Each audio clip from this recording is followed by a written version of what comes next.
हाँ जी दोस्तों, क्या हाल है, क्या करने वाले हैं आज सर अपन? आज अपन जनरल क्लॉज एक्ट का फटाफट रिवीजन करेंगे। ये आपके एग्जाम में कितने मार्क्स का आता है? कितने मार्क्स का आता है ये आपके एग्जाम में? This comes in your exam for approximately 7 marks. तो 7 मार्क का रिवीजन करेंगे। बहुत ही आसान चैप्टर है, कोई भी रॉकेट साइंस नहीं है। फटाफट फटाफट रिवीजन करेंगे। मैक्सिमम 1 घंटा, बहुत ज्यादा तो भी 1 घंटा लगेगा, उससे ज्यादा नहीं लगेगा। क्या तुम लोग हो तैयार? जो लोग, सारे लोग YouTube पे देख रहे हैं, चलो मारो लाइक, मारो मारो। अरे रे रे, ऐसे कैसे? हाँ, कम ऑन।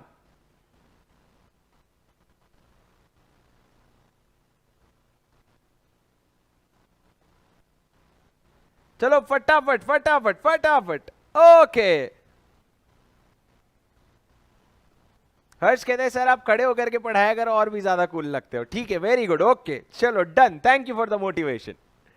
ओके गाइस, चलो we will kick start the General clause Act. What is this chapter all about sir? General clause Act जो है, हमारे इतने सारे दुनिया में जो एक्ट्स हैं, हमारे इंडिया में जो इतने सारे एक्ट्स हैं, उन लोगों, उन एक्ट्स को सपोर्ट करने के लिए एक एक्ट बनाया गया है जिसको हम कहते हैं जनरल क्लॉज एक्ट। इसमें 2 तरह की चीजें दी हुई होती है, पहला डेफिनेशंस और दूसरा इंटरप्रिटेशन के रूल्स। पहला डेफिनेशन और दूसरा इंटरप्रिटेशन के रूल्स। अगर दुनिया में कहीं कोई एक्ट है और उसमें कोई डेफिनेशन, कोई वर्ड यूज किया गया है, तो उसका डेफिनेशन सबसे पहले आपको कहां मिलेगा? उसी एक्ट में मिलेगा। कहां मिलेगा? उसी एक्ट में मिलेगा। पर अगर उस एक्ट में आपको नहीं मिल रहा है तो कहां मिलेगा? उस एक्ट ने किसी एक्ट का रेफरेंस दे रखा होगा। जैसे आपका कंपनीज एक्ट जो है वो रेफरेंस देता है सिक्योरिटीज कॉन्ट्रैक्ट रेगुलेशन एक्ट का, सेबी एक्ट का, डिपॉजिटरी एक्ट का, कि अगर कंपनीज एक्ट में कोई वर्ड यूज किया है जिसका डेफिनेशन हमने नहीं बताया तो आप वहां चले जाना। अब तुम वहां गए, तुमको वहां भी नहीं मिला तो क्या करोगे? तो तुम मुंह उठा करके जनरल क्लॉज एक्ट के डेफिनेशंस में आ जाना। यहां पे बहुत सारे डेफिनेशंस दिए हुए हैं, पहला। दूसरा, अगर आपको इंटरप्रिटेशन में कोई इश्यूज आ रहे हैं तो इंटरप्रिटेशन के लिए भी ये एक्ट है।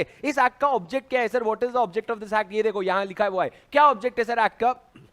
There are 4 objects of this act. सबसे पहला, to shorten the language. To shorten the language, हम जो सेंट्रल एक्ट से इतना बड़ा बड़ा लिखते हैं उसमें से कॉमन चीजें उठा करके एक एक्ट में डाल देंगे ना, तो ओवरऑल एक्ट शॉर्टन हो जाएगा। दूसरा, फॉर यूनिफॉर्मिटी ऑफ एक्सप्रेशन, हर जगह एक ही चीज, एक्सप्रेशन जो यूज हो रहे हैं उनका एक ही मतलब होना चाहिए, इसलिए। Third, to state explicitly certain convenient rules, certain convenient rules. Fourth, to guard against slips or oversight. Sir क्या मतलब है guard against slips or oversight? मतलब क्या? कोई एक्ट में कोई कॉमन चीजें होती है जो अगर आप एक्ट में लिखना भूल जाओ तो प्रॉब्लम हो सकती है, तो वो हमने यहां लिख दिया है, तो वहां लिखो या नहीं लिखो कोई प्रॉब्लम नहीं है। You will be guarded against slips or oversight. तो ये 4 ऑब्जेक्ट है सर। सबसे पहला क्या? लैंग्वेज छोटा करना। दूसरा, यूनिफॉर्मिटी लाना। तीसरा, कन्वीनियंट रूल्स लिखना। Fourth, guard against slips and oversight. ये 4 ऑब्जेक्ट्स किसके हैं बेटा? किसके ऑब्जेक्ट्स हैं ये आपके जनरल क्लॉज एक्ट के ऑब्जेक्ट्स हैं। अब सर ये एप्लीकेबल किसको होता है जनरल क्लॉज एक्ट? छोड़ दो वर्ड्स, छोड़ दो।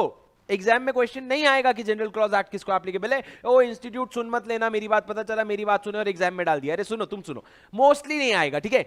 आ भी सकता है, भगवान भरोसे। अब मेरी बात सुनो, एप्लीकेबिलिटी क्या है? जनरल क्लॉज एक्ट में इन्होंने कोई टेरिटोरियल एक्सटेंड नहीं लिखा। इन्होंने ये नहीं लिखा कि इंडिया में होगा, इंडिया के बाहर होगा, जम्मू कश्मीर में होगा, नहीं होगा। इन्होंने बस बोला हम तो भैया एक्ट्स को अप्लाई करते हैं, सेंट्रल एक्ट जो होते हैं उनको हम अप्लाई करते हैं, तो सेंट्रल एक्ट जहां जहां पे भी एप्लीकेबल है वहां पे मैं अप्लाई हो जाऊंगा। मतलब क्या? अगर general clause act companies act को एप्लीकेबल है, कंपनीज एक्ट इंडिया को एप्लीकेबल है, तो जनरल क्लॉज एक्ट जो है वो इंडिया को एप्लीकेबल हो जाएगा। क्या आपको समझ आई बात? क्या आपको बात समझ आई? जी हां, आपको बात समझ आ गई। नेक्स्ट आगे बढ़ते हैं सर। कुछ बेसिक रूल्स हमने पढ़े थे। प्रियम्बल क्या होता है? प्रियम्बल मतलब सर एक्ट के शुरू शुरू में हमने बोला डिस्क्राइब योरसेल्फ इन 1 लाइन। हमने एक्ट को खड़े होकर बोला डिस्क्राइब योरसेल्फ इन 1 लाइन।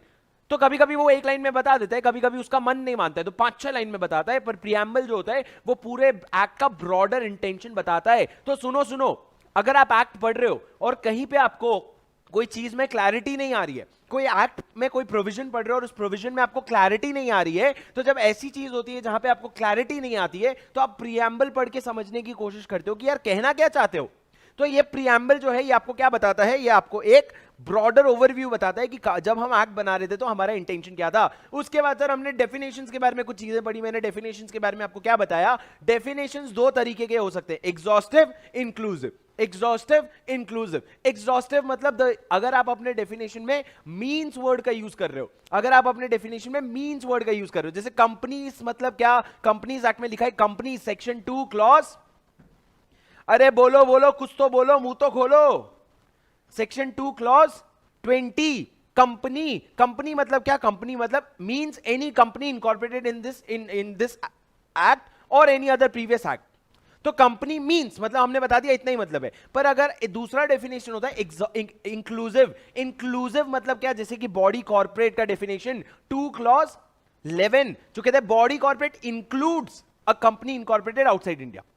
तो इंक्लूसिव डेफिनेशन में और भी चीजें आ सकती है, पर एग्जॉस्टिव डेफिनेशन में कुछ एक ही चीज आ सकती है, उतनी ही चीजें आ सकती है, उसके अलावा कुछ नहीं आ सकता। अब इन दोनों का एक मिक्सचर भी बना सर, कौन सा? जैसे कि शेयर्स का डेफिनेशन, शेयर्स के डेफिनेशन में लिखा है shares means share in the share capital of the company, shares means share in the share capital of the company and include stocks. तो इसमें मींस वर्ड भी आ रहा है, इंक्लूड वर्ड भी आ रहा है, मतलब मिला करके एक वर्ड बन रहा है। अरे सर क्या इसका पीएचडी करना है क्या अपने को? नहीं, बस लिखा है, अपन ने पढ़ लिया।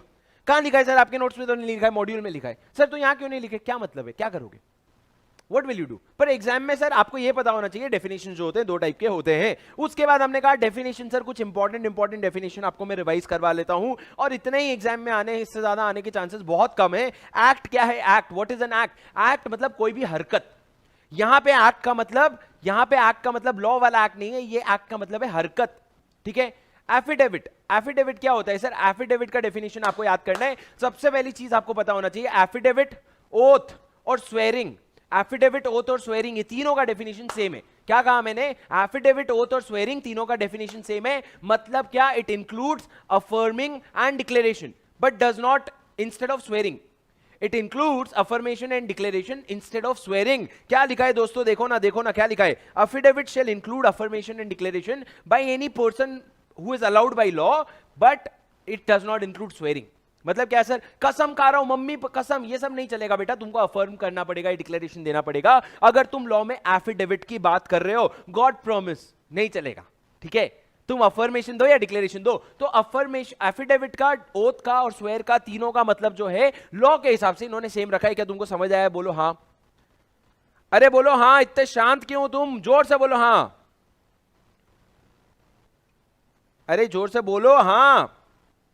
ओके सर, सेंट्रल गवर्नमेंट का डेफिनेशन पढ़ना है क्या नहीं पढ़ना है? कमेंसमेंट मतलब क्या सर? कमेंसमेंट मतलब क्या? वो दिन जब से कोई एक्ट या रूल जो है वो ऑपरेशन में आता है या फोर्स में आता है। The day on which any act और फोर्स कम्स इनटू फोर्स मतलब जब वो एप्लीकेबल होना शुरू होता है तो उसको कहते हैं कमेंस हो गया है। कमेंस मतलब क्या sir? Comes to have legal effect and legal force and effect. पर सर यहां पे एक state of Odisha versus Chandrashekhar Singh Bhoi का एक केस था सर। उन्होंने क्या बोला? सुनो, अरे सुनो सर, आपने अगर एक एक्ट बना दिया, ठीक है, और किसी को अथॉरिटी दे दिया कि तू ये एक्ट को एनैक्ट करवा देना, मतलब क्या? आपने एक एक्ट बना दिया मतलब क्या? प्रेसिडेंट का साइन हो गया उस पे। अब उसके बाद आपने सेंट्रल गवर्नमेंट को पावर दे दिया कि सेंट्रल गवर्नमेंट तू ना नोटिफाई कर देना, तू ऑफिशियल गैजेट में नोटिफाई कर देना। जब तू ऑफिशियल गैजेट में नोटिफाई करेगा तब ये एक्ट जो है कमेंस हो जाएगा। अब sir just because the act has been constitutionally approved but it is not yet in operation, it doesn't make it valid। अभी आप उसको कमेंट्स नहीं बोल सकते। क्यों? क्योंकि एक्ट बन गया है, चलो प्रेसिडेंट ने अप्रूवल दे दिया, वेरी गुड, पर आप उसको फिर भी आप उसको कमेंट्स नहीं बोल सकते क्योंकि उसको अभी तक ऑपरेशन में नहीं लाया गया है। ऐसे बहुत सारे एक्ट्स होते हैं सर, बहुत सारे एक्ट्स होते हैं जो बन करके तैयार हैं लेकिन उनको कमेंसमेंट में अभी तक नहीं लाया गया है या इन द प्रोसेस है। तो यहां पर ये केस लॉ में यही डिसाइड हुआ था कि तुम उसको ये नहीं बोल सकते कि कॉन्स्टिट्यूशनली अप्रूव हो गया है ना तो एक्ट कमेंस हो गया। नहीं भैया, it is not yet in operation. क्या आपको समझ आई सर बात? Did you understand? Next definition, document, very important, you have to by heart 4 things when it comes to documents. सबसे पहला 4 वर्ड आपको याद करना है सर। मैटर आपने किसी सब्सटेंस पे लिखा, क्यों लिखा? आपका इंटेंशन था कुछ। क्या इंटेंशन था आपका? रिकॉर्ड करने का। मैटर, सब्सटेंस, इंटेंशन, रिकॉर्ड, ये 4 वर्ड याद करो, डॉक्यूमेंट का डेफिनेशन याद हो जाएगा। Any matter, what is a document? Any matter which is written whether expressed or described upon any substance. कहां लिखा आपने? किसी सब्सटेंस में लिखा। कैसे लिखा सब्सटेंस में? बाय यूज ऑफ लेटर्स और figures. By use of letters और figures. Why did you do? Which is intended to be used, for recording such matter is a document. मतलब क्या सर? अगर आपने कोई भी चीज लिखी या डिस्क्राइब की, क्यों? क्योंकि आप उसको रिकॉर्ड करके रखना चाहते हो फ्यूचर के लिए, तो उसको हम क्या कहते हैं? डॉक्यूमेंट कहते हैं। सर ये आपके डॉक्यूमेंट का डेफिनेशन है, प्लीज याद कर लो मेरे साथ। Any matter which is written with an intent, any matter which is written upon any substance either by use of letter or figure which is intended to be used for recording the matters therein is a document. Sir इसमें example में अगर आप देखोगे तो books, files, painting, even computer files are all documents. However, it does not include Indian currency note. Indian currency note जो है इसमें नहीं आता है. Okay, सर अच्छा एक बात तो मैंने बताई ही नहीं, आप लोगों को ये नोट्स कहां से मिलेंगे? आप लोगों को ये नोट्स कहां से मिलेंगे? आपको नीचे टेलीग्राम का डिस्क्रिप्शन मिल जाएगा, वहां पे आपको ये नोट्स मिल जाएंगे, वहां पे आपको ये नोट्स मिल जाएंगे, समरी नोट्स मिल जाएगा. अब मेरी बात सुनो सुनो सुनो सुनो सुनो sir. Enactment enactment enactment enactment मतलब क्या होता है सर? कोई भी एक्ट को एनैक्टमेंट कहते हैं. कोई भी एक्ट या रेगुलेशन को shall include a regulation and it will include an act. मतलब सर कोई भी एक्ट हो, कोई भी रेगुलेशन हो, उसको हम एनैक्टमेंट कहते हैं. फाइनेंशियल ईयर का डेफिनेशन इंपॉर्टेंट है सर. फाइनेंशियल ईयर क्या है? मैं आप लोगों को जो चीजें इंपॉर्टेंट मार्क करा रहा हूं दोस्तों, प्लीज उसको इंपॉर्टेंट मार्क कर लेना. उसमें थोड़ा ज्यादा फोकस देना एग्जाम के पहले. जैसे कि डॉक्यूमेंट का डेफिनेशन इंपॉर्टेंट है, अब से इंपॉर्टेंट चीजें और शुरू होगी. फाइनेंशियल ईयर, फाइनेंशियल ईयर क्या होता है sir? Financial year means a year commencing from the first day of April. First day of April. वाह वाह वाह वाह. कंपनीज एक्ट पढ़ने के बाद यही तो जानने की हमको जरूरत थी. फाइनेंशियल ईयर मतलब क्या? A financial year means a year commencing from the first day of the April. तो ईयर मतलब क्या होता है सर? ईयर मतलब क्या? ईयर को आप ब्रिटिश कैलेंडर के हिसाब से रेकन करोगे. ब्रिटिश कैलेंडर के हिसाब से रेकन करोगे मतलब 1 जनवरी से शुरू होगा, 31 दिसंबर को खत्म होगा. तो ब्रिटिश कैलेंडर के हिसाब से ईयर मतलब क्या? जनवरी टू दिसंबर. और फाइनेंशियल ईयर मतलब क्या? फाइनेंशियल ईयर मतलब एक ईयर जो फर्स्ट डे ऑफ अप्रैल से शुरू होता है. अब सर नेक्स्ट इंपॉर्टेंट डेफिनेशन है आपका गुड फेथ. गुड फेथ का डेफिनेशन हद से ज्यादा इंपॉर्टेंट है, हद से ज्यादा इंपॉर्टेंट है. सर याद करो मेरे साथ डेफिनेशन क्या है गुड फेथ का. याद करो मेरे साथ डेफिनेशन क्या है गुड फेथ का. गुड फेथ क्या होता है सर? जनरल क्लॉज एक्ट के हिसाब से अगर बोलूं तो गुड फेथ मतलब anything which you have done honestly, whether it is done negligently or not, doesn't matter. अगर आपने ऑनेस्टली कोई काम किया है ना तो वो कह रहा है गुड फेथ है भाई. अगर आपने ऑनेस्टली कोई काम किया है तो वो कह रहा है गुड फेथ है. वाह वाह वाह वाह वाह वाह. तुमने नेग्लिजेंट होकर के काम किया लेकिन ऑनेस्टली काम किया तो गुड फेथ है. वाह. अगर तुमने कार खरीदने गए, ठीक है, तुम क्रेटा कार खरीदने गए और कार खरीदते वक्त तुमने देखा कि कार का जो मालिक है उसके पास गन है, उसके पास गन है, तो तुमको शक हुआ कुछ तो गड़बड़े दिया. तो तुमको थोड़ा तो पूछना चाहिए ना, गुंडा है, चोरी करके लाया है, कार किसका है, तुमको सही पेपर्स नहीं दे रहे और तुमने बोला अरे मेरे को तो पता ही नहीं था, मैंने तो पैसे दिए पूरे, मैंने कार खरीद लिया, नेग्लिजेंट था तो क्या हुआ, गुड फेथ में तो काम किया. तो जनरल क्लॉज एक्ट कहते हैं हाँ हाँ हाँ हाँ चोमू चलेगा, आजा आजा चलेगा, कोई बात नहीं. पर ये जनरल क्लॉज एक्ट कहता है. पर अगर आप सिविल लॉ देखोगे, सिविल लॉ मतलब क्या? जैसे कोड ऑफ सिविल प्रोसीजर हो गया, तो सिविल लॉ अगर देखोगे वहां पे जो गुड फेथ का डेफिनेशन है ना, मेरी बात सुनना, वहां पे जो गुड फेथ का डेफिनेशन है ना, मेरी बात सुनो सुनो सुनो, वहां पे जो गुड फेथ का डेफिनेशन है वहां पे नेग्लिजेंट होगे तो नहीं चलेगा. ऑनेस्टी तो अच्छी बात है ही, पर आपको साथ में डिलिजेंट भी होना पड़ेगा. अगर आप नेग्लिजेंटली कोई हरकत कर रहे हो तो उसको कभी भी गुड फेथ में नहीं कहा जा सकता. It can never be said that you have done an act in good faith. तो सर सुनो, कभी भी जब आप लॉ में गुड फेथ का डेफिनेशन खोजते हो ना तो यूजुअली आप सिविल लॉ में जाते हो. कहां जाते हो? यूजुअली आप सिविल लॉ में जाते हो, जनरल क्लॉज एक्ट में नहीं आते हो. पर जनरल क्लॉज एक्ट में कौन आता है सर गुड फेथ का डेफिनेशन ढूंढने? अपना आईसीएआई. अपना आईसीएआई आता है, बोलता है इधर इधर नेग्लिजेंटली काम किया पर ऑनेस्टली काम किया, गुड फेथ है क्या? तो आप बोलोगे नहीं नहीं, अरे नेग्लिजेंटली काम किया तो कैसे गुड फेथ हो गया? नहीं भैया, यहां पे नेग्लिजेंटली भी काम किया ना तो गुड फेथ हो जाता है जनरल क्लॉज एक्ट में. तो सर ये सारे पॉइंटर्स मेरे साथ प्लीज एक बार याद कर लो, बहुत आसान है और बहुत इंपॉर्टेंट है. कम से कम 5 से 7 बार ये क्वेश्चन आ चुका है गुड फेथ का. करें याद? हाँ सर. क्या है सबसे पहले गुड फेथ का डेफिनेशन? ये पढ़ो. A thing shall be deemed to be in good faith where it is in fact done honestly whether it is done negligently or not. ठीक है, ये डेफिनेशन हो गया. अब सर एक चीज गुड फेथ में किया है कि नहीं किया है, that is a question of fact. It is a question of fact and depends on circumstance to circumstance. Circumstance बदलेगा, आंसर बदलेगा. It is a question of fact, case to case basis. अब सर सुनो, good faith का definition अलग अलग act में अलग अलग डिफाइन किया गया है. The definition of good faith does not apply to that enactment which contain special definition. मतलब अगर कोई एक्ट है, कंपनीज एक्ट है, अगर उसने गुड फेथ का खुद का डेफिनेशन लिख के रखा है तो उसको ऑब्वियसली एक्ट का डेफिनेशन एप्लीकेबल नहीं होगा. पता है रे बाबा, इतना तो पता है अपने को. उसके बाद the definition may be allowed applied only if nothing repugnant in subject or context. छोड़ दो. अब सर सबसे इंपॉर्टेंट केस लॉ आया, माउंग आउंग पू वर्सेस माउंग सी माउंग. बोलो एक बार, बोलो जुबा केसरी, अपने मुंह से बोलो एक बार, माउंग आउंग पू वर्सेस माउंग सी माउंग. सर केस लॉ याद करने के, देखो मैं इस पूरे चैप्टर में आपको सिर्फ 2 केस लॉ याद करवाऊंगा, उसके बाद उसके अलावा कुछ भी नहीं याद करवाऊंगा. लिखा है मैंने, पर याद 2 ही करवाऊंगा, 2 ही याद करता, खुद 2 ही याद करवाऊंगा आपको. माउंग आउंग पू वर्सेस माउंग सी माउंग.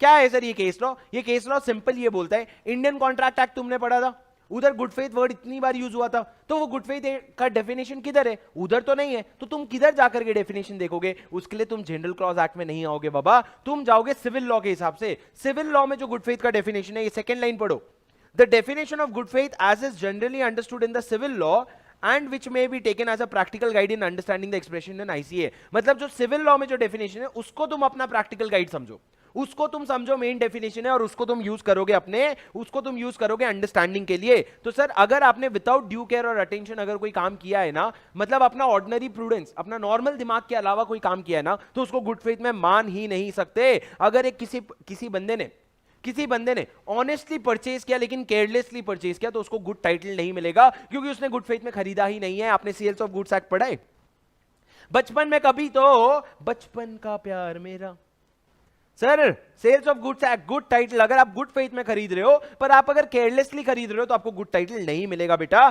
क्यों? Why? Because for good faith you usually use the definition of civil law as a practical guide. और वो सिविल लॉ में जो डेफिनेशन है वो कहता है कि अगर एक पर्सन विदाउट ड्यू केयर या अटेंशन के, बिना ड्यू केयर या अटेंशन के, या अगर वो ऑर्डिनरी प्रूडेंस लगाए बिना अगर वो खरीद लेता है किसी गुड्स को, तो उसको गुड फेथ में कहा ही नहीं जा सकता। सर डिड यू अंडरस्टैंड और डिड यू नॉट अंडरस्टैंड? बोलो, डिड यू अंडरस्टैंड और डिड यू नॉट अंडरस्टैंड? हाँ सर, इतना तो अपन ने क्लास में भी मेहनत नहीं की थी।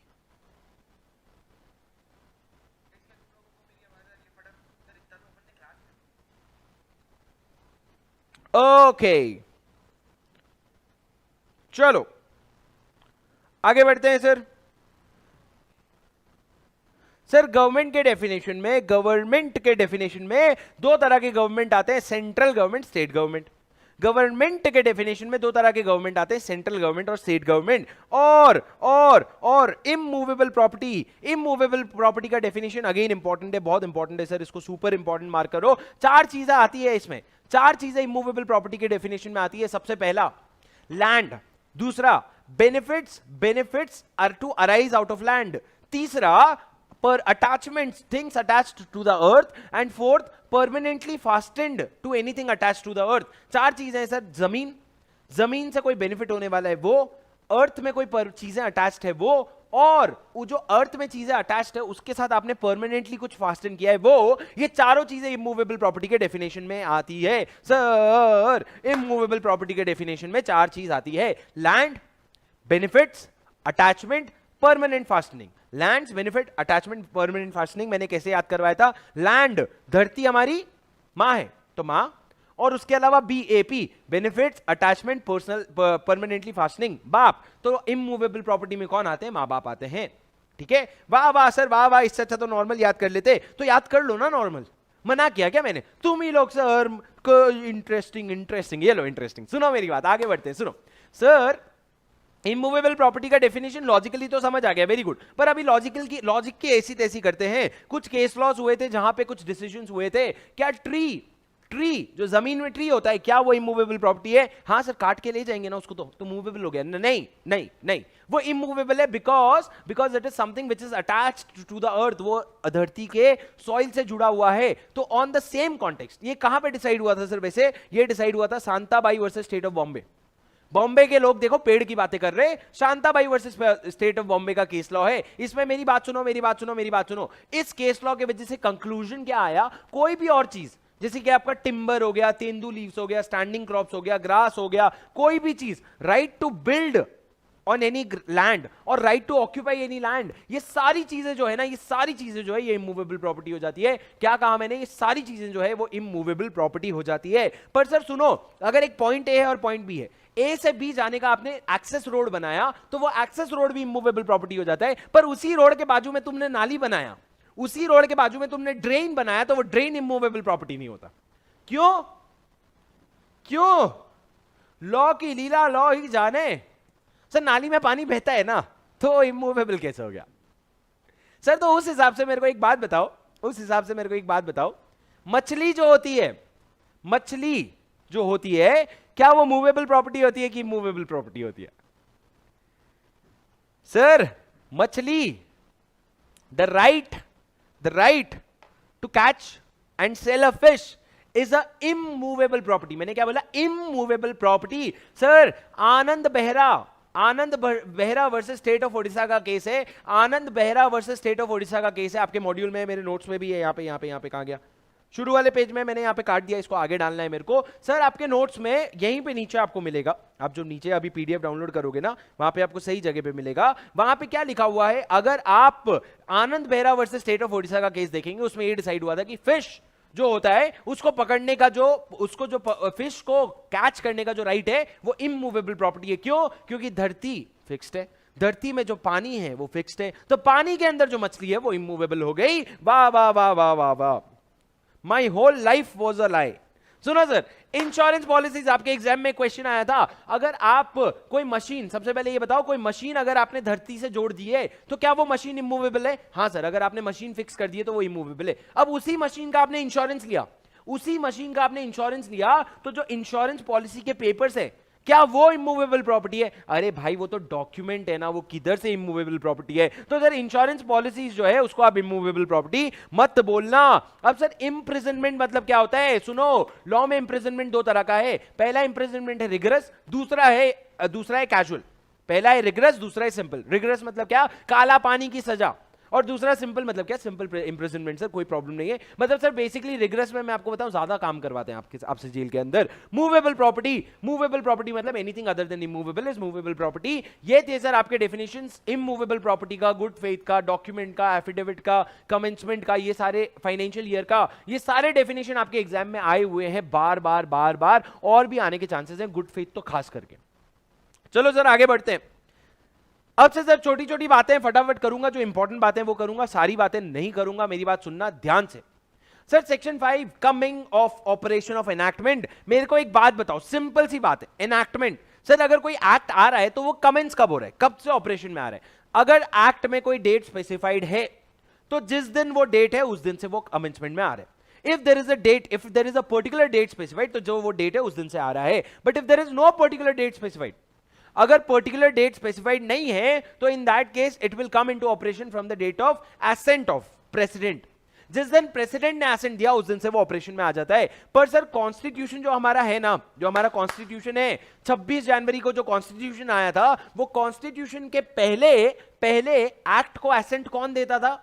गवर्नर जनरल देता था। उस समय प्रेसिडेंट नहीं हुआ करते, उस समय गवर्नर जनरल दिया करते थे। तो गवर्नर जनरल का जिस दिन एसेंट मिला या प्रेसिडेंट का जिस दिन एसेंट मिला उस दिन से एक्ट को कमेंस माना जाएगा, अगर कोई डेट स्पेसिफाइड नहीं है तो। करेक्ट। तो सर जैसे अगर आप एक एग्जांपल देखोगे, ये एक सेबी आईसीडीआर का रेगुलेशन है, ठीक है, जो सेबी ने अपने नोटिफिकेशन में 14 अगस्त को डाला था कि 14 अगस्त को लिखा था कि भैया ये ना 1 जनवरी से एप्लीकेबल होगा। तो ये कब से एप्लीकेबल होगा? तो ये 1 जनवरी से एप्लीकेबल होगा, क्योंकि तुमने एक डेट स्पेसिफाई कर दिया है। क्या आपको समझ आया सर? हाँ सर समझ आया। अब कुछ एडिशनल पॉइंट्स बता देता हूं। मान लो सर एक एक्ट पास हुआ, कंपनीज एक्ट, और कंपनीज एक्ट ने सेंट्रल गवर्नमेंट को पावर दिया कि सीजी तेरे को जब इसको नोटिफाई करना है, तेरे को जब कमेंस करना है तू कर ले, तू बस इसको ऑफिशियल गैजेट में डाल देना, ठीक है। अब सेंट्रल गवर्नमेंट जो है उसको ऑफिशियल गैजेट में नहीं डाल रहे। किसने पावर दिया था सर सेंट्रल गवर्नमेंट को? सेंट्रल गवर्नमेंट को पावर दिया था एक्ट ने। एक्ट ने बोला कि मैं कब से कमेंस हो जाऊंगा, जिस दिन से मेरे को सेंट्रल गवर्नमेंट ऑफिशियल गैजेट में डालेगा उस दिन से मैं कमेंस हो जाऊंगा। अब एक्ट पास तो हो गया, पर सेंट्रल गवर्नमेंट डाल नहीं रहा है ऑफिशियल गैजेट में, तो ठीक है, ओके। तो अगर वो डाल नहीं रहा है गैजेट में तो मैं क्या करूंगा? अगर वो डाल नहीं रहा है गैजेट में तो क्या करूंगा? क्या कोर्ट ऑर्डर पास कर सकता है कि ए सीजी इसको कल के कल डाल? नहीं सर, अगर सेंट्रल गवर्नमेंट के पास पावर है ना, तो court can not issue a mandamus. Mandamus मतलब क्या? आप ऑर्डर नहीं इशू कर सकते कि ए सेंट्रल गवर्नमेंट तू इतने दिन के अंदर डाल। सेंट्रल गवर्नमेंट को पावर है, उसकी जब मर्जी है वो डालेगा। पर हां, अगर एक्ट के पास होने के बीच में और ऑफिशियल गैजेट में डालने के बीच में बहुत गैप हो गया, क्या कहा मैंने? अगर एक्ट के पास होने के और सेंट्रल गवर्नमेंट के ऑर्डर पास करने के बीच में बहुत गैप हो गया है, तो एक रिट पिटीशन फाइल करके कोर्ट पूछ सकता है कि भाई क्या हो गया, क्यों लेट हो रहा है, जरा बता दो क्यों लेट हो रहा है, रुके नहीं रुके, घर जाएं, क्या है बता दो तुम हमको। बस इतना पूछ सकते हो आप, उसके अलावा कुछ नहीं कर सकते। सर रूल्स का इफेक्टिव डेट क्या होगा?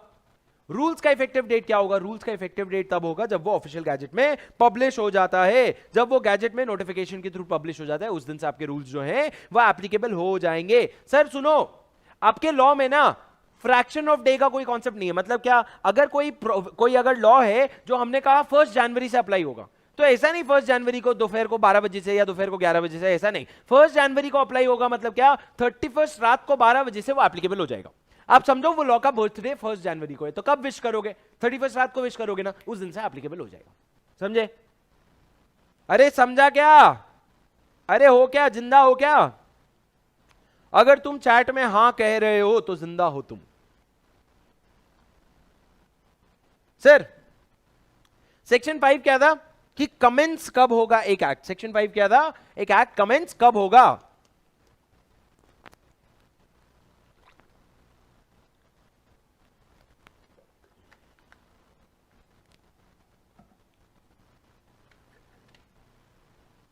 समझे? समझा कि नहीं समझा? ओके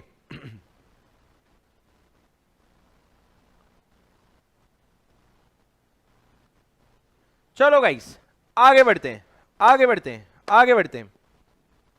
सर रिपील का प्रोविजन क्या है? अब से हम रिपील का प्रोविजन शुरू करेंगे। बहुत आसान है, ज्यादा दिमाग में वो मत करना किचकिच, एकदम आसानी से समझ आ जाएगा। What is repeal? रिपील मतलब जान से मार देना। सर उसको तो मर्डर कहते हैं ना, वो इंसान का करो तो कहते हैं, लॉ का करो तो उसको कहते हैं रिपील। ठीक है सर सुनो, कोई भी सेंट्रल लेजिस्लेशन या रेगुलेशन, कोई भी सेंट्रल लॉ है, कोई भी सेंट्रल लॉ है, अगर वो किसी पुराने एक्ट को रिपील करता है, पुराने एक्ट को रिपील करता है, रिपील मतलब क्या सर? आप उसको ऐसे, it is complete obliteration as if it never existed. मतलब क्या? आप उसको इस तरीके से हटा रहे हो कि वो था ही नहीं कभी, इस तरीके से हटा रहे हो कि कभी था ही नहीं, तो उसको कहते हैं रिपील। अब सर रिपील जब करते हो ना तो उसका क्या इफेक्ट होता है? तो हमने बोला हमको नहीं पता क्या इफेक्ट होता है, लेकिन हमको ये पता है ये 4 इफेक्ट तो नहीं होते हैं। हमने क्या किया, रिपील अगर तुम करो तो उससे क्या इफेक्ट होता है हमको नहीं पता, पर ये 4 इफेक्ट तो नहीं होते हैं। कौन से 4 इफेक्ट सर? सबसे पहला revival of any previous enactment, revival of any previous enactment. जैसे कि क्या सर? जैसे कि बताओ, जैसे कि बताओ, जैसे कि अगर आपको मैं बताऊं, अगर आपका कंपनीज एक्ट 1913 था, कंपनीज एक्ट 1913 ने रिपील कर दिया, 1956 आया, कंपनीज एक्ट 1913 था, उसके बाद 56 आया, 56 ने 1913 को रिपील कर दिया, मतलब हटा दिया, जड़ से उखाड़ दिया। अब सर 1956 को हटाने के लिए 2013 आया, 2013 ने 1956 को जड़ से उखाड़ दिया। ठीक है, तो मेरे को अब ये बात बताओ सर, 1913 को रिपील कौन कर रहा था? उसको रिपील कर रहा था 1956, पर अब आपने 1956 को ही रिपील कर दिया, अब आपने 1956 को ही रिपील कर दिया। सर 1913 को मार कौन रहा था? 56, पर 56 को ही मार दिया, तो अब 1913 वापस जिंदा हो गया क्या? नहीं भाई, क्या ऐसा थोड़ी, यहां पे क्या मजाक चल रहा है क्या? यहां पे नहीं सर, रिवाइव नहीं होगा। पहला, अगर आप कोई एक्ट को रिपील कर रहे हो, it will not lead to revival of any previous enactment. उसके अलावा सेकंड, थर्ड और फोर्थ पॉइंट जो है, it will not affect some things. पहला, it will not affect your RPOL, your rights, privileges, obligations और लाइबिलिटीज। अगर कोई पहले के एनैक्टमेंट में आपके राइट्स, ऑब्लिगेशंस, प्रिविलेजेस और लाइबिलिटीज थे, वो अफेक्ट नहीं होंगे। दूसरा, कोई आपका पेनल्टी, पनिशमेंट या फोरफीचर अफेक्ट नहीं होगा। क्या अफेक्ट नहीं होगा? मैंने कहा पेनल्टी, पनिशमेंट या फोरफीचर अफेक्ट नहीं होगा।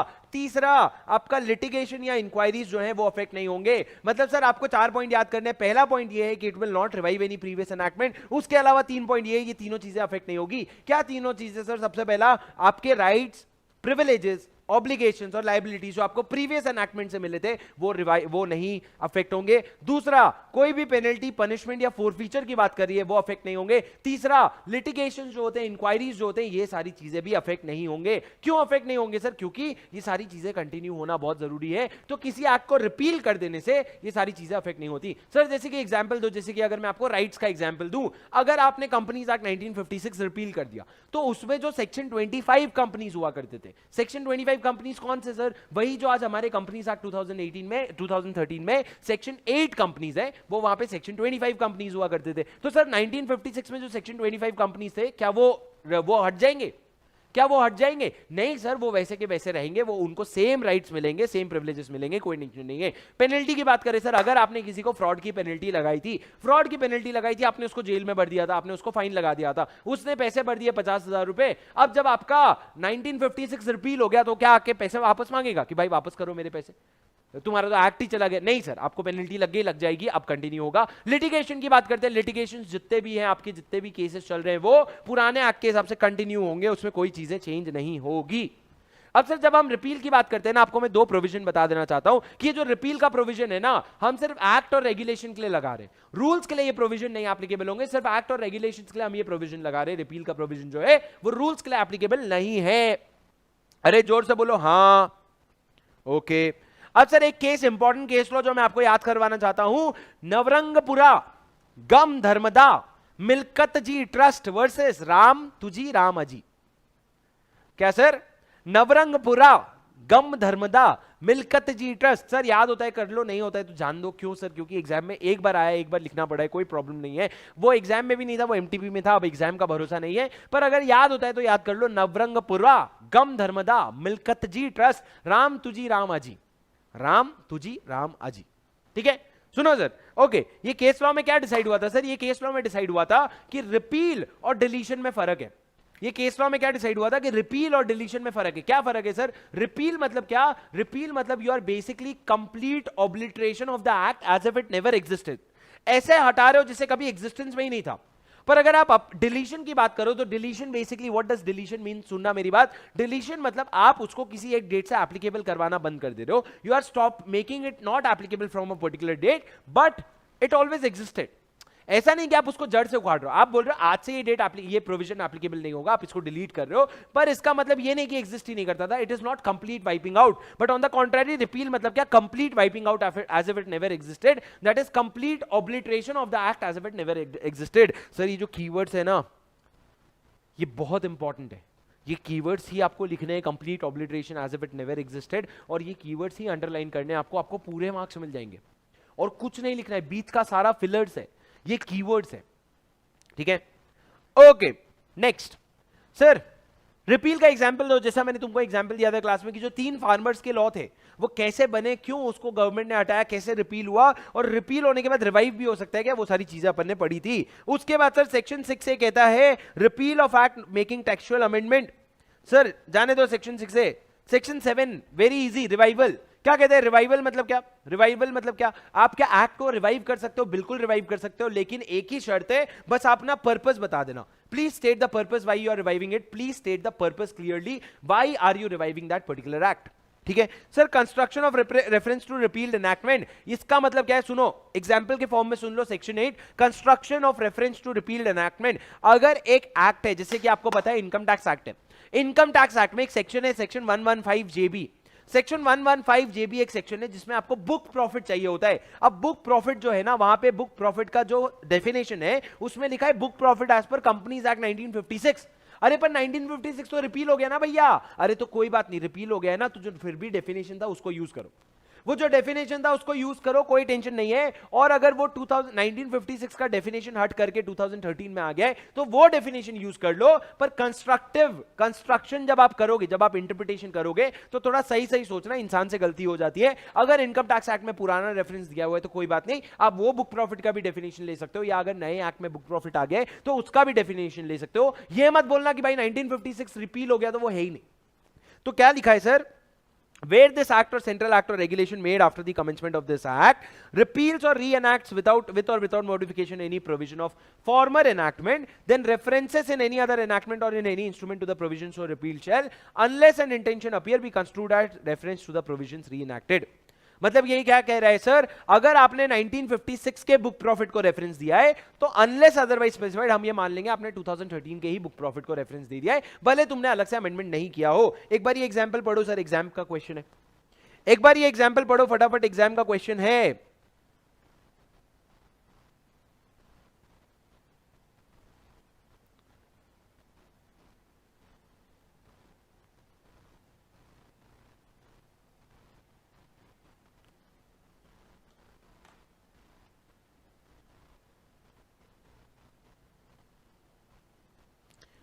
ओके सर, अभी commencement and termination of time देख लेते हैं, बहुत इंपॉर्टेंट है। सुनो सुनो सुनो सुनो सर, अगर कभी आपको टाइमलाइन कैलकुलेट करना है ना, तो अगर फ्रॉम वर्ड यूज किया है तो वो जो स्पेसिफिक डेट है उसको छोड़ देना, और अगर टू वर्ड यूज किया है तो वो स्पेसिफिक डेट को इंक्लूड कर लेना।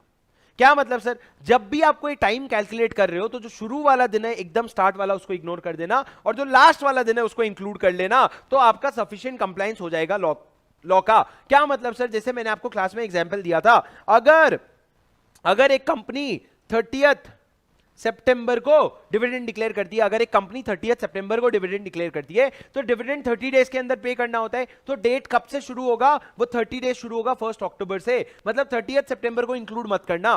1 अक्टूबर से आप 30 डेज गिनोगे, 30th अक्टूबर तक आप जो इस पीरियड में डिविडेंड डिस्ट्रीब्यूट कर सकते हो। अब आपको पता है अगर इस पीरियड में डिविडेंड नहीं डिस्ट्रीब्यूट किया तो आपको पैसे 7 दिन के अंदर अनपेड डिविडेंड अकाउंट में ट्रांसफर करने होते हैं। तो सर जब आपके 7 दिन कब से शुरू होंगे? ये आपका लास्ट डेट था, तो इसको छोड़ दो। 31 अक्टूबर से आप गिनना शुरू करोगे और 31 अक्टूबर से 6 नवंबर आपका लास्ट डेट होगा। इतने समय के अंदर आपको क्या करना पड़ेगा? You will have to transfer this to unpaid dividend account. 6 नवंबर के लास्ट तक, डे एंड तक आप ट्रांसफर कर सकते हो। नहीं किया तो फिर ब्रीच हो जाएगा। मतलब क्या सर? जो पहला वाला दिन है, जो पहला वाला दिन, जैसे कि यहां पे पहला वाला दिन क्या है 30 सितंबर, उसको इग्नोर कर देना और जो लास्ट वाला दिन है 2 वाला डेट, उसको इंक्लूड कर लेना। क्या आपको मेरी बात समझ आई?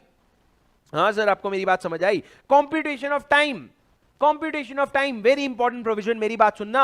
if there is a timeline within which a document has to be submitted in a court or office, अगर आपको कोई भी legislation या regulation के हिसाब से कोई भी एक्ट करना है किसी कोर्ट या ऑफिस में जाकर के किसी दिन के अंदर, और जो लास्ट डेट था या जिस दिन आप गए उस दिन अगर वो कोर्ट या ऑफिस बंद था, सर जैसे कि आपको अपील फाइल करना होता है, आपको अपील फाइल करना होता है मान लो 45 डेज के अंदर। अब आपने एकदम लास्ट डेट तक आलस किया, 45th डे पे आप अपील फाइल करने गए और उस दिन कोर्ट बंद निकला, या आपको कोई डॉक्यूमेंट जमा करना था किसी ऑफिस में और वो ऑफिस लास्ट डे पे गए और वो ऑफिस बंद निकला, तो क्या आपका ब्रीच हो जाएगा? नहीं सर, अगर वो ऑफिस बंद निकला ना तो उसके बाद जब भी वो कोर्ट या ऑफिस खुलता है उस दिन अगर वो काम तुम कर दोगे तो ये मान लिया जाएगा तुमने लास्ट डेट पे कर दिया है। नहीं समझे सर? सर अगर आपको कोई कोर्ट में जाके अपील फाइल करनी थी, लास्ट डेट था 31 अक्टूबर, 31 अक्टूबर लास्ट डेट था, आप 31 अक्टूबर को कोर्ट में गए, कोर्ट था बंद, तो आप उसके बाद जब भी कोर्ट खुलेगा ना, जब भी कोर्ट खुलेगा उस दिन जाकर के अगर जमा कर दोगे अपील तो ये मान लिया जाएगा आपने 31 अक्टूबर को ही अपील फाइल किया है।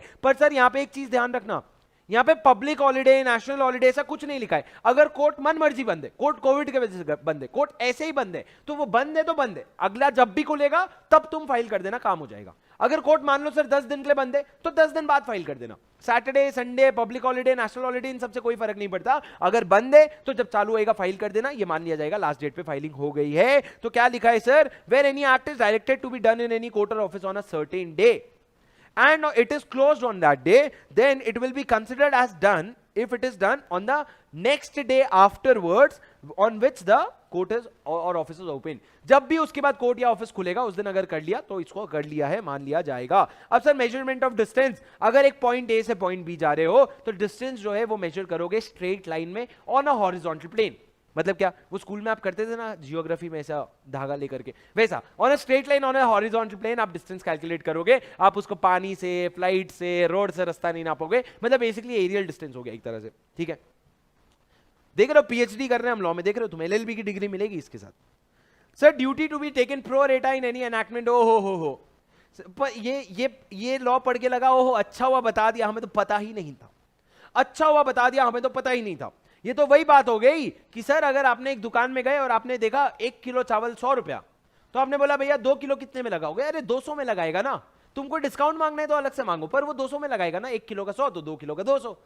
तो लॉ यहां पे क्या लिखता है? सेक्शन 12 लिखता है कि आप कोई भी चीज अगर आपको दिया हुआ है मेजरमेंट या कोई कस्टम ड्यूटी या एक्साइज ड्यूटी लेविएबल दिया गया है तो उसको प्रोपोर्शनेटली करना, उसको प्रोपोर्शनेटली कैलकुलेट करना। जैसे कि सर इन्होंने एग्जांपल दे रखा था, अगर शेयर होल्डर्स को डिविडेंड डिक्लेयर हुआ, कितने डिविडेंड डिक्लेयर हुए सर? 200 रुपए का डिविडेंड डिक्लेयर हुआ सारे शेयर होल्डर को, तो वो 200 रुपए का डिविडेंड कैसे डिस्ट्रीब्यूट करोगे आप? तो अरे शेयर होल्डिंग के रेशियो में डिस्ट्रीब्यूट करोगे, किसी का 50% शेयर होल्डिंग है, किसी का 25%, किसी का 15%, किसी का 10%, तो उसी रेशियो में वो डिविडेंड को जो है वो डिक्लेयर कर दोगे। ओहो, मैथ्स में रेशियो कम पढ़ा था हमने फाउंडेशन में, इन्होंने बोला यहां भी पढ़ा देते हैं थोड़ा सा। सुनो sir next section 13 very important, gender, he include she. जहां पे हम मैस्कुलिन जेंडर यूज कर रहे हैं तो भैया हमको माफ कर देना, वहां पे हमारा मतलब ये है कि फीमेल्स भी उसमें इंक्लूड होंगे, टेंशन मत लो। तो ही विल इंक्लूड शी, और singular can mean plural and vice versa, plural में सिंगुलर भी आ सकता है। वाह वाह वाह वाह। पर सर इसके कुछ एक्सेप्शंस है, ही विल इंक्लूड शी, पर अगर लॉ ने क्लियरली ही लिखा है, if law didn't want to include she then he will not include she. He will include she unless law wanted he to include he and not she. Sir आप confuse कर रहे हो, सुनो sir, अगर law में लिखा है कि आप ही वर्ड यूज किया तो ही मतलब शी इंक्लूड हो जाएगा, पर अगर लॉ ने क्लियरली कहीं पे मेल डिसेंडेंट लिखा है, मेल डिसेंडेंट लिखा है, सर जायदाद जो है वो मेल डिसेंडेंट को मिलेगी, अगर ऐसा लॉ में लिखा है तो मेल डिसेंडेंट का मतलब फीमेल डिसेंडेंट नहीं आएगी उसमें, सर मेल डिसेंडेंट ही आएगा। क्यों स्पेसिफिकली लिखा है? जैसे गाय ने अगर लॉ ने स्पेसिफिकली लिखा है द वर्ड बुलक, बैल, तो उस केस में गाय को, काउ को मत इंक्लूड करना। क्यों? क्योंकि क्लियरली बुलक लिखा है, राइट? तो इस तरह की चीजें हैं सर। अब सर आपने कहा सिंगुलर इंक्लूड्स प्लूरल, ठीक है, तो अगर मैंने कहा कि you will check the profit of previous financial year, तो क्या फाइनेंशियल ईयर तो सिंगुलर है, तो क्या मैं उसको प्लूरल मार के अगले 3-4 साल का फाइनेंशियल, पिछले 3-4 साल का फाइनेंशियल ईयर चेक कर लूं? नहीं सर, आप क्लियरली यहां पे फाइनेंशियल ईयर के केस में singular will not include plural, तो थोड़ा दिमाग लगा के इंटरप्रिटेशन करना, पर जहां तुमको समझ आए। जैसे कि सर एग्जाम में क्वेश्चन आता है, एक ही क्वेश्चन आता है सर, एक सेक्शन 203 है जो आप सीए फाइनल में पढ़ते हो, वो 203 में लिखा है आप होल्डिंग कंपनी के अलावा कहीं भी और होल टाइम की मैनेजरल पर्सन नहीं बन सकते एक्सेप्ट फॉर योर सब्सिडियरी। वहां पे उन्होंने सब्सिडियरी लिखा है, वाई लिखा है, सिंगुलर लिखा है। अब सर लॉ में क्वेश्चन आता है तो क्या आप एक ही सब्सिडियरी में बन सकते हो कि 3-4 में भी बन सकते हो?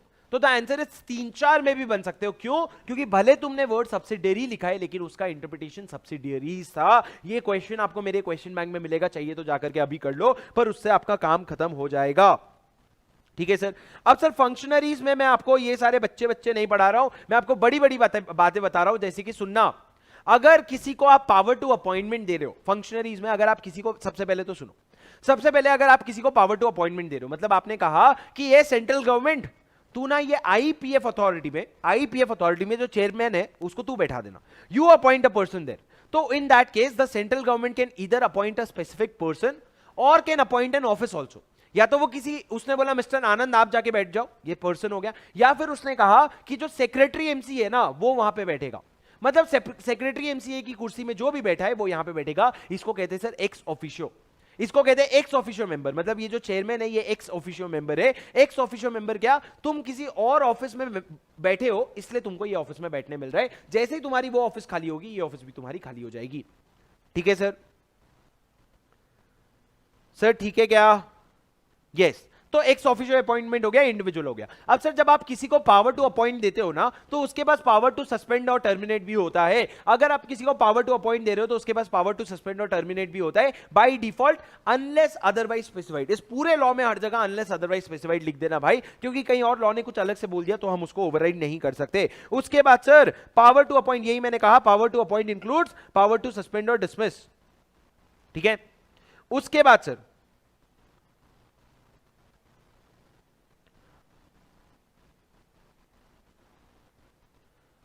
ओके सर, उसके बाद आ जाओ सेक्शन 20 पे। सेक्शन 20 में एक सिंपल सा कॉन्सेप्ट है। मेरे को एक बात बताओ, अगर कंपनीज एक्ट ने बोला था, कंपनीज एक्ट ने पावर दिया था सेंट्रल गवर्नमेंट को रूल बनाने का, सेंट्रल गवर्नमेंट ने रूल बनाया, रूल में उन्होंने एक वर्ड यूज किया बॉडी कॉर्पोरेट। अब वो बॉडी कॉर्पोरेट जो वर्ड यूज किया उसका डेफिनेशन उन्होंने रूल्स में लिखा नहीं, तो बॉडी कॉर्पोरेट का डेफिनेशन कहां ढूंढने जाओगे तुम? जनरल क्लॉज एक्ट में। क्या अगर सेंट्रल गवर्नमेंट को कंपनीज एक्ट ने पावर दिया कि सेंट्रल गवर्नमेंट तू रूल्स बना ले, रूल्स में उन्होंने वर्ड यूज किया बॉडी कॉर्पोरेट, बॉडी कॉर्पोरेट को उन्होंने डिफाइन नहीं किया, तो उस बॉडी कॉर्पोरेट का डेफिनेशन ढूंढने कहां जाओगे? अरे वो रूल तो एक्ट का बच्चा है ना, तो एक्ट में लिखा हुआ है ना डेफिनेशन, तो तुम एक्ट में जाके पढ़ोगे ना, तो ऑब्वियसली आप कंपनीज एक्ट में जाओगे, वो लिखा है इन्होंने। तो आपको लगा अच्छा किया, हाँ बता दिया, अच्छा, हम तो नहीं तो दर बदर भटक जाते कि कहा बॉडी कॉर्पोरेट का डेफिनेशन ढूंढे। अरे जिस एक्ट का रूल है उसी एक्ट के पास जाओगे ना, इसीलिए सर लॉ का नाम है जनरल क्लॉज एक्ट। अब सर आप अगर किसी को पावर दे रहे हो to issue notification, schemes, orders, आप अगर किसी सेंट्रल गवर्नमेंट को पावर दे रहे हो टू इशू स्कीम्स, नोटिफिकेशन और ऑर्डर, तो उसको जब इशू करने का पावर दे रहे हो ना, तो अमेंड करने का, वेरी करने का, रिसाइंड करने का, सारी चीजें करने का पावर आ जाता है। क्या कहा मैंने? अगर आप किसी अथॉरिटी को पावर दे रहे हो टू इशू, तो उसके पास power to vary, power to amend, power to rescind, सारी चीजें आ जाती है। वाह वाह वाह वाह वाहियात।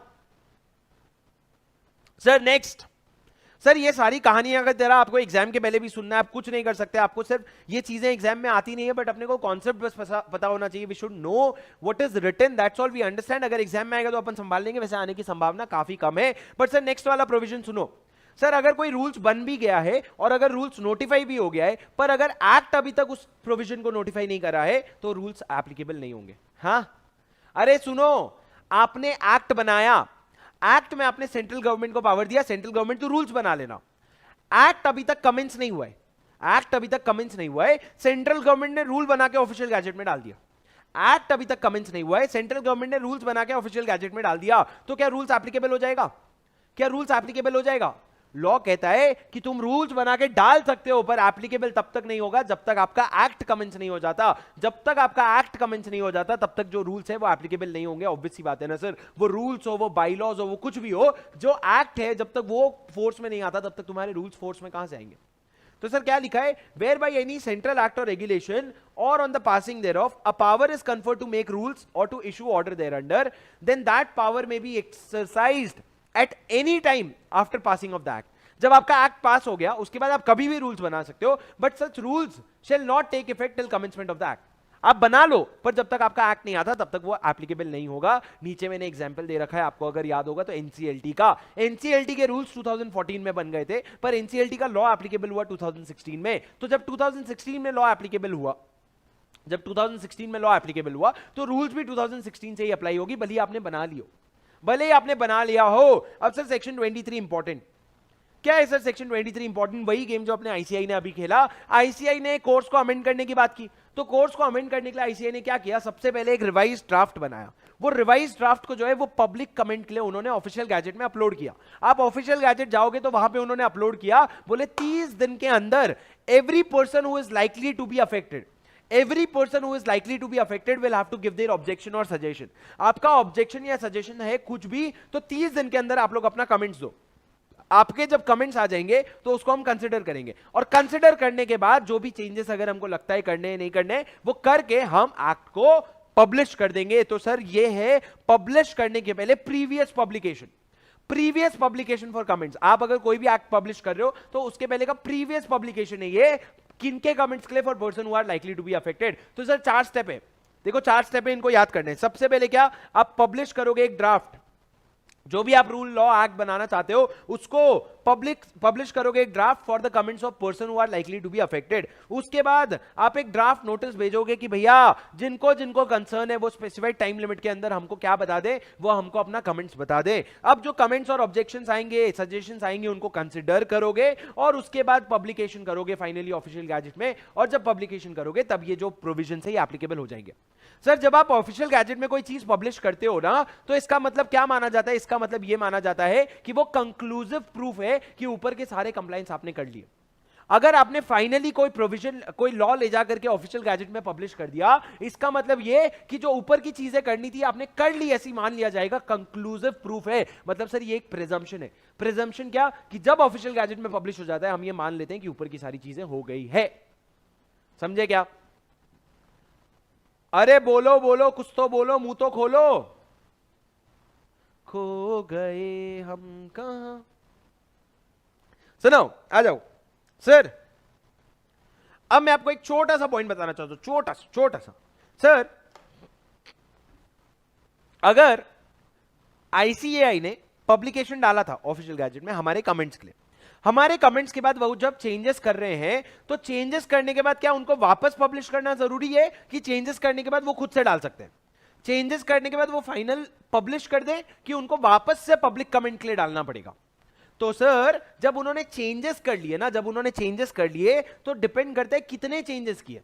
क्या वो चेंजेस एंसिलियरी थे, इंसिडेंटल थे, जरूरी थे, नॉर्मल थे? क्या नॉर्मल चेंजेस थे? अगर नॉर्मल चेंजेस थे तो तुमको वापस पब्लिक कमेंट नहीं चाहिए, तुम आगे बढ़ के पब्लिश कर दो। पर हां अगर तुमने बड़ा कोई चेंज कर दिया, कोई फॉरेन चेंज कर दिया, फॉरेन मतलब क्या, जो चेंज का डिस्कशन हो रहा था उससे अलग ही कुछ चेंज कर दिया। फॉर एग्जांपल जो मैंने तुमको क्लास में एग्जांपल दिया था कि अगर लॉ की बात करें तो उन्होंने बोला कंपनीज एक्ट जो है वो लॉ हम सीए फाइनल से उठा करके सीए इंटर में लाएंगे। ठीक है, उतना ही कहा था उन्होंने। अब उन्होंने कमेंट तो उतना ही मंगवाया था, पर जब चेंज कर रहे थे तो एक्ट के साथ वो रूल्स भी ले आए।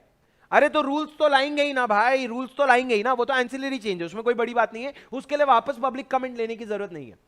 पर हां अगर तुमने बोला था डायरेक्ट टैक्स जो है उसमें कोई चेंज नहीं होगा और अचानक से बैठे बैठे बोल रहे हो डायरेक्ट टैक्स को हम ओपन बुक करेंगे, तो भाई ये बहुत बड़ा चेंज है, तो तुमको पब्लिक कमेंट्स के लिए ओपन करना पड़ेगा। तो सर यही वाला पैराग्राफ है यहां पे कि अगर आप जो थोड़े मोड़े, अगर आप सुटेबल चेंजेस कर रहे हो तो उसके लिए आपको वापस से पब्लिश नहीं करना पड़ेगा पब्लिक कमेंट्स के लिए, बट अदरवाइज करना पड़ेगा। Sir next, continuation of order issued under enactment repealed और रिपील्ड एंड री एनैक्टेड। सर बहुत सिंपल है, बहुत सिंपल है, बहुत सिंपल है। सर अगर आपका एक एक्ट रिपील हुआ और उसके बदले में दूसरा एक्ट रीएनैक्ट हुआ, मतलब कंपनीज एक्ट 1956 रिपील हुआ और कंपनीज एक्ट 2013 बना, तो इन दैट केस अगर दोनों के बीच में बहुत ज्यादा सिग्निफिकेंट चेंजेस नहीं है ना, दोनों के बीच में बहुत ज्यादा चेंजेस नहीं है ना, तो बिना इंटरप्शन के चीजें कंटिन्यू होगी। मतलब एक एक्ट को रिपील करना और दूसरे एक्ट को इनैक्ट करना विल न्यूट्रलाइज देमसेल्व्स। मैं क्या करूं, ये देखो ना, ये देखो इन्होंने फिजिक्स भी जोड़ दिया, इसमें केमिस्ट्री भी जोड़ दिया।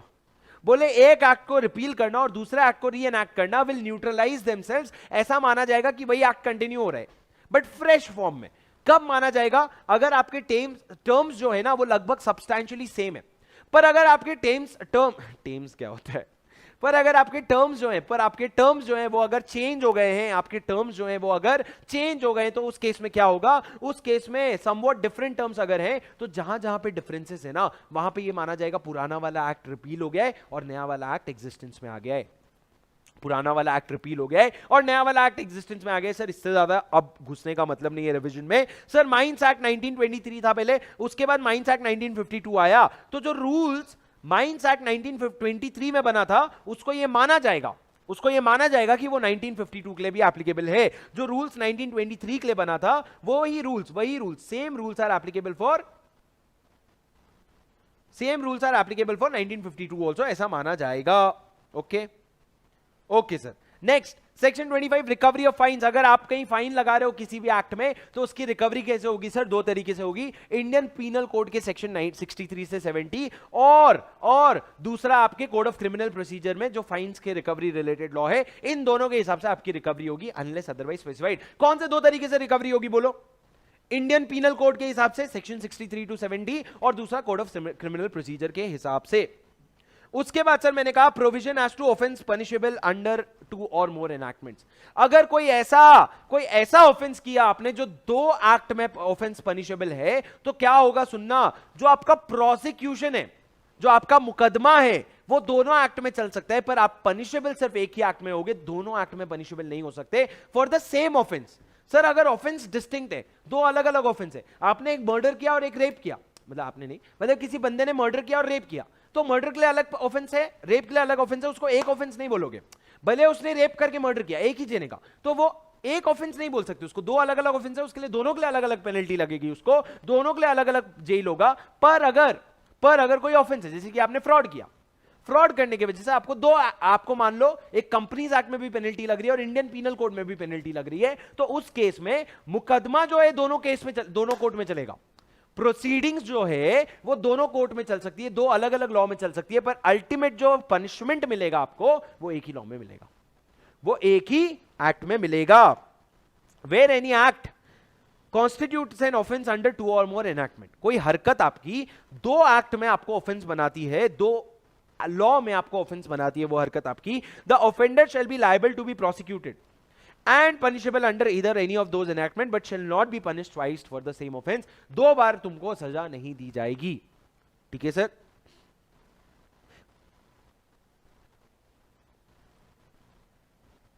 Last sir meaning of service by post. अगर कहीं भी लॉ में आपको लिखा है कि आपको पोस्ट से सर्विस करना है, तो when will be the service by post be deemed to be effected? कब आपने पोस्ट से सर्विस कर दिया ये मान लिया जाएगा? अगर 4 चीजें होती है। पहला, अगर आप उसको प्रॉपर्ली एड्रेस करते हैं, दूसरा प्री पे करते हैं, तीसरा पोस्ट करते हैं रजिस्टर्ड पोस्ट से। पहला आपने एड्रेस किया, दूसरा प्री पे किया, तीसरा पोस्ट किया रजिस्टर्ड पोस्ट से, एंड उसके बाद एक लेटर भेजा, और वो उसके बाद नहीं, actually a letter containing the document to have been effected at the time at which the letter would be delivered in the ordinary course of post. तो सर वो जो लेटर है, आपने उसको एड्रेस डाला, प्रीपे किया, पोस्ट किया, और वो डिलीवर हो गया, तो ये मान लिया जाएगा इफेक्ट हो गया। वाह वाह वाह वाह वाह सर। सर्विस बाय पोस्ट का मतलब क्या है? सुनो, मैंने क्या कहा, 4 कंडीशन मीट होने चाहिए। सबसे पहला, आपने प्रॉपर्ली एड्रेस किया, आपने प्रीपे किया, आपने पोस्ट किया उसको, और उसके बाद वो एक्चुअल में डिलीवर हो गया, तो तब उसको मान लिया जाएगा सर्विस बाय पोस्ट हो गया। तो सर ये बहुत बहुत इंपॉर्टेंट है। आज से कम 5 से 7 बार वापस गुड फेथ जितना इंपॉर्टेंट है, बहुत बार बार आया है और आप यहां तक रिविजन करते नहीं हो। तो मेरी बात सुनना, क्या कहा मैंने? व्हाट डिड आई से?